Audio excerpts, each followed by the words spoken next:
남아있던 동학농민군들, 또 사실 우리가 알고 있는 김구 선생 같은 분들이, 김구 선생의 본명이 김창수였어요. 김구도 동학에 가담했었습니다. 그 동학에 가담했다가 관군이 이제 그 동학 교도들을 진압하려고 갔을 때 김구가, 김창수가 숨어서 이렇게 피했던 집이 있어요. 그 피했던 집이 누구냐면 안중근 의사의 아버지지. 그래서 안중근 의사 아버지가 이제 그 김구를 이렇게 보호해주고, 네, 그런 것도 있어요. 그런 이야기도 있습니다.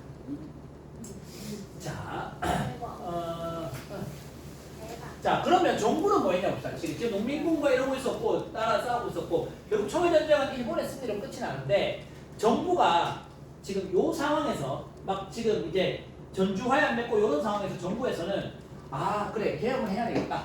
그래서 개혁을 엽니다. 첫 번째 개혁, 홍범 14조라는 개혁을 엽니다. 이게 1차 김홍진 내각이라고 합니다. 자, 이 부분이 어렵습니다. 여러분, 이 부분을 고등학교 가서 내신에서 시험 문제 선생님들이 어렵게 내면 아주 까다로운 파트가 1차, 2차, 3차, 4차 이 파트입니다.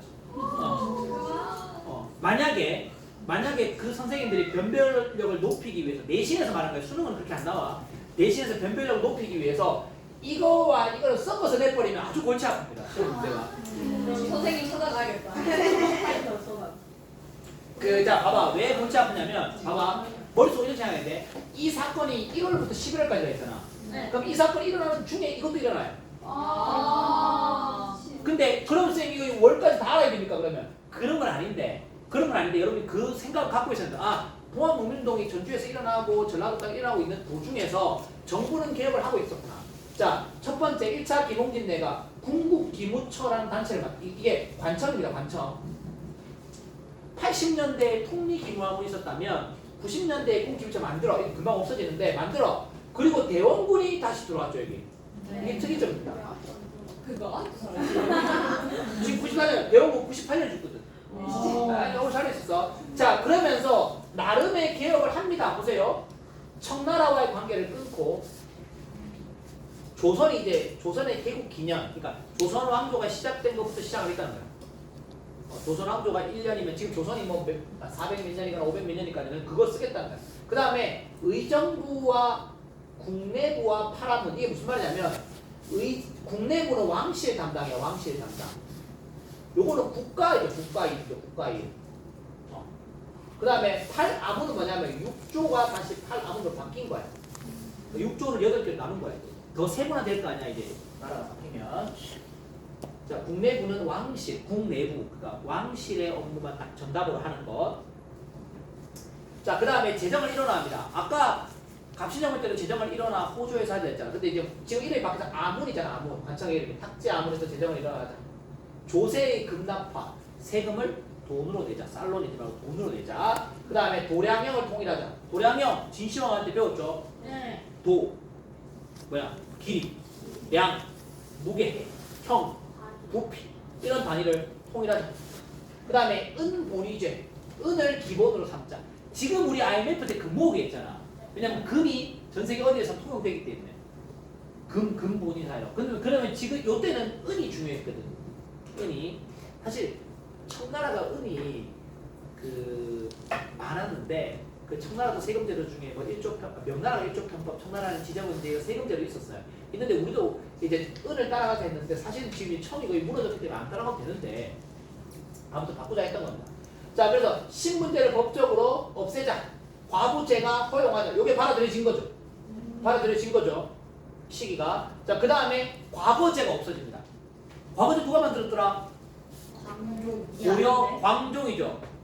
기억나시나요? 네. 고려는 문잡승, 조선은 문무잡. 이런 게 뭔 소리야? 그러면 안 된다. 자, 그런 게 있었습니다. 자, 과거제 없어졌어. 조혼, 일찍 결혼하는 법 없앱니다. 연좌제 없습니다. 연좌제. 이 연좌제가 이런 거야. 내가 잘못하면 막 삼족을 멸하고 이런 거 있잖아. 또는 우리 집, 옆집 막 같이 막 벌 받고 이런 거 다 없애버려. 레전드. 옆집도 벌 받아. 피해봤지. 왜냐면 이제 그런 걸 보고 신고 안 했다 이러니까. 그게 오가 작동법 그래가지고 있잖아. 5개의 가, 5가 5개 지구들을 묶어가지고 서로 이렇게 감시하게 만들어요. 북한은 지금도 그런 거 있습니다. 북한은. 그런 거 이제 못하게 하는 거예요.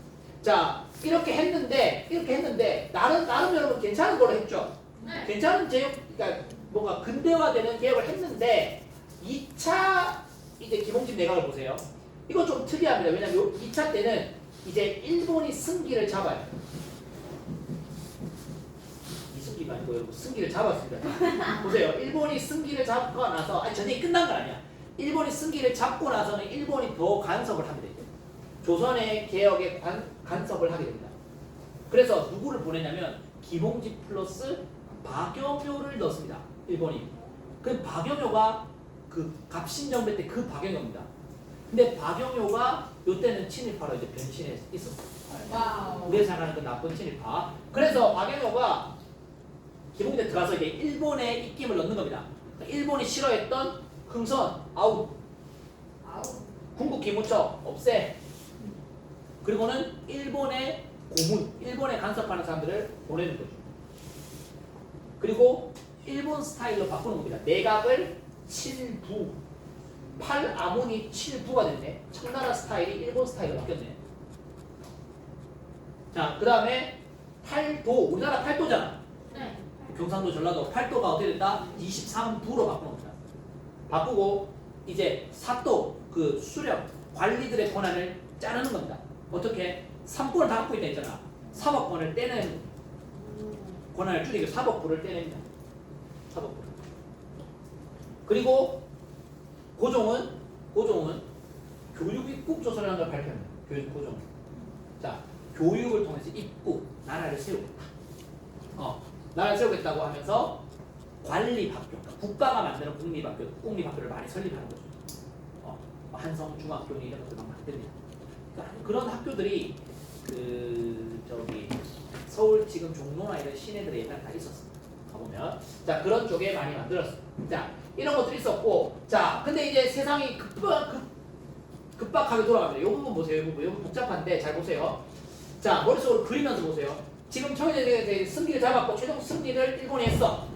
그러면 이제 일본 입장에서는 청나라 손떼 하겠죠. 네. 조선에서 손떼. 그러면 그 조약을 맺습니다. 그 조약이 시모노세키 조약입니다. 일본의 시모노세키 항에서 맺었다고 해서 시모노세키 조약인데 여기서 일본이 청손떼뿐만 아니라 하나 더 요구해. 청나라한테. 일본이 이런 외교를 봐봐. 일본의 딜을 잘하는 거야. 손을 떼 해놓고는 일본이 그걸로 만족하는 게 아니라 너 요동반도도 내놔 합니다. 요동반도가 요 위에 있는 거잖아. 요거 내놔 합니다. 이 바보 같은 청이 그 당시에는 청나라가 상태가 안 좋았거든 청이. 그러니까 청이 요걸 내줍니다. 오. 요동반도 한량이라는 건 떼서 줬다는 거야. 떼서. 그러면 떼서 주니까 기본 팍 상했던 나라가 러시아. 왜냐면 요 위에 땅 여러분 이게 원래 청나라 땅인데 여기 마주하고 있는 나라가 어디야? 러시아. 특히나 2차 아편전쟁을 통해서 2차 아편전쟁이 끝나고 러시아는 그걸 중재하거든요. 중재한 대가로 러시아가 요 땅을 받았어요. 청나라한테. 원래 그러니까 지금 우리가 알고 있는 블라디보스토크 같은 땅이 러시아 땅이잖아. 그 원래 중국 땅이었다고 청나라 땅. 그런데 요거를 2차 중재해준 대가로 러시아가 받았는데 그 러시아는 여기가 자기들 땅이야 지금. 그런데 또 여기서 자꾸 내려오고 싶은데 이걸 지금 누가 먹어버려? 일본이 먹어버린 거야. 그 러시아가 기분이 상하는 거야. 뭐야 정말들. 그러니까 러시아가 이거 안 되겠다. 이거 일본 애들 내가 좀 한 수 가르쳐줘야겠다. 그래서 러시아가 프랑스하고 독일을 끌어들입니다. 왜 영국은 안 끌어들인지 알겠죠? 영국과 사이 안 좋다 했잖아. 미국도 사이가 안 좋아. 영국과 미국과 사이가 좋으니까 안 좋겠죠. 그래서 러시아와 프랑스와 독일을 끌어와가지고 야! 가! 하는 겁니다. 가라는 겁니다. 일본 보고 가라는데 일본은 딱 보니까 일본이 봤을 때 여러분 이길 것 같아 못 이길 것 같아? 어디가? 지금 청과 싸운다고 일본은 군력을 많이 소비했단 말이야. 사실 일본은 여러분 청일전쟁 때 전력을 쏟았습니다. 전력을. 일본 의회는요 군대 파면하는 걸 반대했다고. 근데 또 이런 걸 밀어붙였다고. 밀어붙여가지고 겨우 이겨냈는데 또 러시아가 덤비죠. 그 러시아가 덤비면 못 이겨. 근데 러프독 3개국이 덤비니까 일본이 여기서 못 이겨. 그러니까 일본이 아는 거 아니야. 깨갱하는 겁니다. 일본이 깨갱하면서 배웠던 게 있어. 내가 여기 교훈을 얻을 득잡이라 한자로 얻었다고 생각했죠. 일본이 무슨 교훈을 얻었다? 남의 나라, 남의 땅을 먹으려면 주변 강대국들한테 협조를 구하거나 아니면 주변 강대국들한테 동의를 얻어야 되는 거야. 그 일본이 교훈을 얻는 거야. 일본이. 그러니까 일본은 여러분, 난 일본을 개인적으로 좋아하진 않지만 일본에서 보면 배울 점이 진짜 많습니다. 일본은 자기들이 교훈을 삼는 것을 반드시 실천해요. 그래서 보세요. 일본이 교훈을 얻었어요. 나중에 일본이 이걸 딱 실천하는 게 나옵니다. 자, 이래 됐어. 이래 됐는데, 자, 일본이 교훈을 얻고 이제 일본이 물러나. 그러면 여러분 조선이 봤을 때는 지금 제일 강한 나라는 어디야? 청이야? 일본이야? 러시아죠. 네. 청과 일본은 싸워서 일본이 이겼는데 그 일본을 말 한마디로 쫓아내버린 나라가 러시아야. 그래서 내각이 친미 쪽으로 간 거야. 왜 친미까지 등장하냐면 당시에 정동 덕수궁 뒤에 정동 그쪽에 이걸 정동파 관료라고 부릅니다. 정동파 관료. 정동파 관료들이 대부분 러시아와 가깝거나 미국과 가까웠거든요. 그래서 이쪽에 친러 내각이 등장합니다. 그럼 김홍집은 도대체 뭐 이렇게 왔다 갔다 하노? 김홍집은 처음에 저 앞에 여러분 황준센의 무슨 책이고 그 조선책량 가져왔을 때는 여러분 개화파이면서 중국과 가까웠거든. 중국 스타일이거든 김홍집은. 근데 여기서 봐봐 일본 스타일로 또 가더니 그 다음에는 친러 쪽으로 또 가죠. 그러니까 김홍집은 색깔을 싹싹싹 바꾸는 가늘고 길게 가는 인생을 선택했던 사람이에요. 나중에 도래마다 뒤집니다. 결국 김홍집은 색깔을 계속 바꾸면서 계속 본인의 김홍집 내각을 이름을 만들어 오죠. 근데 그 과정에서 내각이다 친러파가 장악했어. 가장 지금 화가 나는 사람은 러시아가 아니야. 러시아는 말 한마디로 쫓아냈기 때문에 러시아는 기분 좋아. 누가 지금 기분 나빠요? 일본입니다. 왜? 일본은 전력을 쏟아서 청을 몰아냈는데 러시아한테 한 통 당해갖고 열받아 있는데 근데 내각조차도 다 뭐가 장악했다고? 친러 내각이 장악한 거야. 그러니까 우리나라 사람인데 친러 내각 이게 러시아와 친한 우리나라 사람이 장악을 한 거야. 그러니까 지금 일본을 막친 거야. 일본이 야 이거 안 되겠다. 수를 한번 써야지. 그 수가 바로 너희들의 꼭대기에 누가 있냐? 민비가 있어. 고종을 죽이는 게 아니야. 민비가 있다. 민비를 죽여. 결국은 민비를 을미사변 명성황후를 시해하게 되는 거죠. 우리나라는 이제 명성황후 드라마가 2000년대 초반인가 여러분 태어나기 전 같은데 엄청 유행을 했고 이미연 내가 조선의 국모다 하면서 엄청 유행했고 또 명성황후 뮤지컬이 나오면서 우리나라는 굉장히 이제 명성황후에 대한 사람들 좀 불쌍해하고 굉장히 이제 그 좀 뭐랄까 이렇게 좋게 보는 이미지들이 많지만 사실 명성황후가 그렇게 정치를 잘했다고 평가하는 역사학자는 없습니다. 물론 명성황후도 나라를 지키고 싶었겠죠. 그거는 그러나 명성황후는 여기서 이제 그 시의 어떤 주인공이 되면서 죽게 되는데 그렇다고 저도 명성황후 잘 죽었다 이런 건 아니에요. 일본이 그렇게 하는 건 절대 있을 수 없는 일이죠. 그게 들어와가지고 결국은 민비를 시해하게 되는 거죠. 자, 시해했습니다. 시해하니까 또 김홍집도 등장. 다시 김홍집은 일본 쪽으로 기울어지는 또 내각을 만듭니다. 김홍집 자꾸 왔다 갔다 하죠. 자, 이런 속에서 이제 해가 바뀌었어. 이게 95년 됐잖아. 그래서 이 같은 95년에 해가 바뀌기, 여기 94년이고 여기 95년입니다. 그 95년에 건양이라는 연호를 쓰고 단발령, 태양령, 종두법 이런 것들을 막 시행합니다. 요거 요게 잘 나오면 되고, 요게 잘 나오면 돼 시험에. 요게 나오면 요 사건 뒤에구나라는 걸 알아야 돼요. 시간의 흐름을 봐야 돼. 흐름을. 자, 그런데 고종은 이제 불안한 거야. 고종 입장에서는 민비도 시해당하고 지금 일본이 궁궐을 둘러싸고 자기를 늘 감시하고 있고 그래 고종은 아버지가 살아있었거든 이때 흥선이. 근데 아버지랑 사이가 완전 원수고 안 좋았고 그래 결국은 이제 정동파 관료들 이 정동파 관료들을 통해서 어디로 가려고 러시아 정동으로 가려고 했다. 경복궁을 빠져나와서 정동으로 가려고 했는데 이게 실패한다. 일본한테 실패하는 게 그게 춘생문 사건이에요. 이게 실패한 사건, 춘생문 사건. 이만큼 이슈가 있는데. 자, 아무튼 그리고 나서 그 다음 해 95년이 아니라 96년 그 다음 해에 다시 한번 탈출하려는 시도를 하는데 이게 성공합니다. 그게 두 번째. 이게 1차 실패, 2차 성공입니다. 아라사 공사관으로 옮긴다는 거죠. 아라사가 한자로 러시아 공사관으로 가는 것을 성공시킵니다.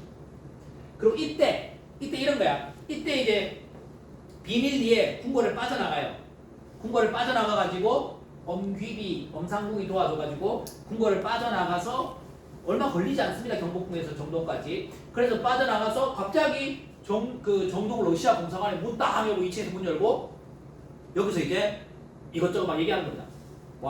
왕이 막 얘기하니까 그러면서 김홍집 일본을 따르려고 했던 김홍집은 파면당하고 그 김홍집은 이 당시에 피살을 당합니다. 백성들한테. 근데 문제는 러시아는 여러분 그러면 맨입으로 도와줬을까요? 러시아는 맨입으로 고종 우리 오십시오. 우리 좀 쉬다 가십시오. 이게 아니겠죠. 러시아는 또 요구하는 게 있겠죠. 당신을 보호해주는 대가로 뭘 달라 하겠죠. 그게 이권입니다. 이권. 경제적 이권. 그게 이제 최혜국 대우 이런 걸 통해서 서부 열강으로 이권을 다 가져가는 건데 그런 부분들이 자 그렇게 엄청 당했습니다. 근데 하도 욕을 많이 먹었어요. 여러분 백성들이랑 뭐라고 생각했노? 잘한다. 마누라도 죽는데 지키지도 못하고 그 다음에 또 본인은 또 도망가가지고 남의 나라 공사관에 앉아갖고 있고 그럼 백성들이 얼마나 욕을 하겠어요. 결국 1년 만에 돌아옵니다. 컴백 1년 만에 환궁. 자 1년 만에 환궁에서 결국 독송 돌아오는데 자 환궁을 해서 1897년 돌아왔는데 갑자기 뜬금없이 황제를 선포한대. 대한제국을 선포한대. 조선에서. 이제 조선이 끝났습니다. 조선의 역사 끝. 대한제국이 선포돼. 대한제국을 선포하겠다는데 이제 황제의 격식에 맞게 하겠다 하면서 갑자기 여러 가지 개혁 정책을 막 펼치는 겁니다. 그게 광무개혁입니다. 광무개혁.